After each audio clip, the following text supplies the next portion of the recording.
Daniel Kessler de Oliveira,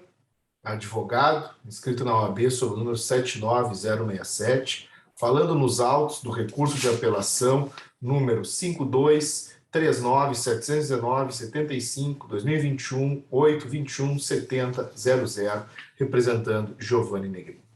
Excelentíssimos senhores desembargadores, componentes desta quinta Câmara Criminal, Tribunal de Justiça do Estado do Rio Grande do Sul, ilustre membro do Ministério Público. Trata-se de um recurso de apelação visando a reforma de uma sentença condenatória proferida em primeiro grau, condenando, então, o apelante nas penas do artigo 217-A do Código Penal pelo delito de estupro de vulnerável. Cabe destacar aqui, excelências, nessa sustentação,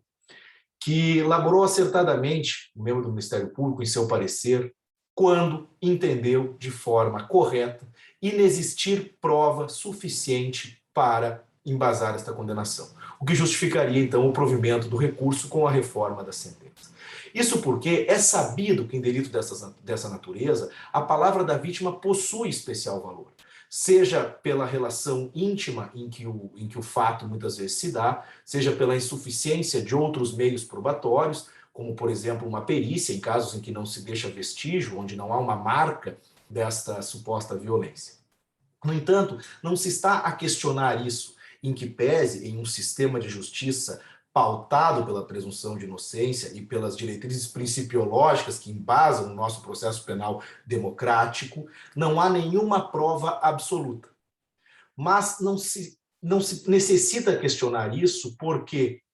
o que se questiona e o que foi muito bem trabalhado no parecer ministerial é a insuficiência probatória. Ou seja, antes de se dizer sobre o valor probatório desta palavra, da vítima, há necessidade de perquirir a própria qualidade probatória, uma vez que a palavra que foi trazida, a versão dada pela vítima no presente caso, não é suficiente para justificar uma condenação, ainda mais uma condenação por um crime tão grave, ainda mais uma condenação por uma pena tão alta. Então, em que pese a reprovabilidade social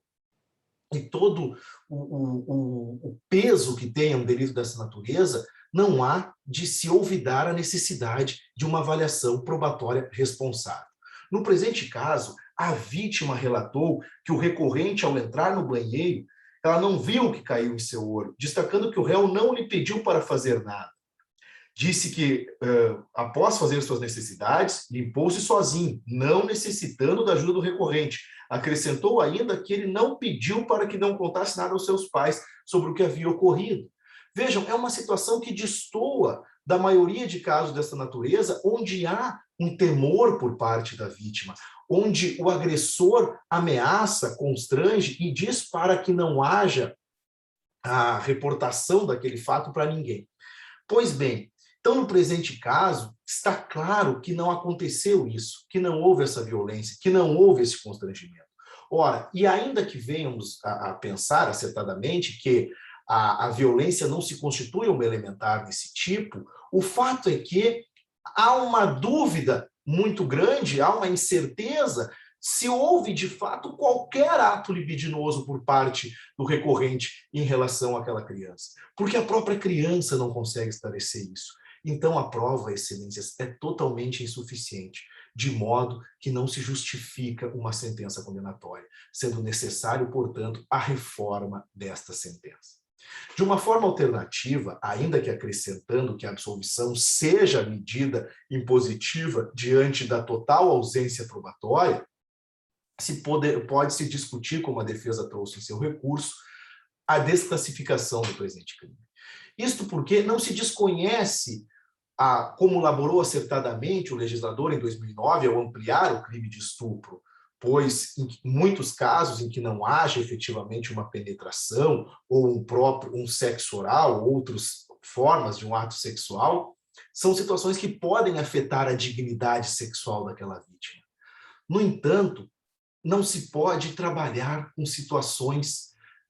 dar as consequências idênticas a situações distintas, situações de gravidade distintas. Porque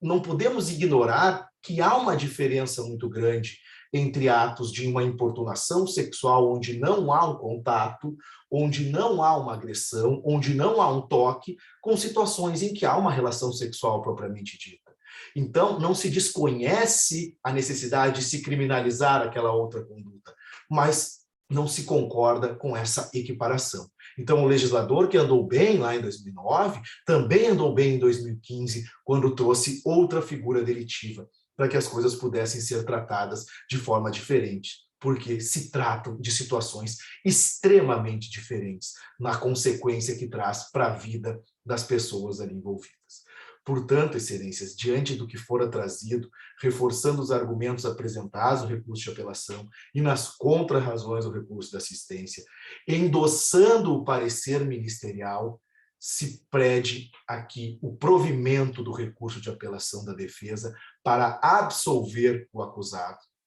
ou de forma alternativa a desclassificação do delito, e com o consequente improvimento do recurso de apelação, como uma medida acertadamente justa a ser realizada por esta Câmara.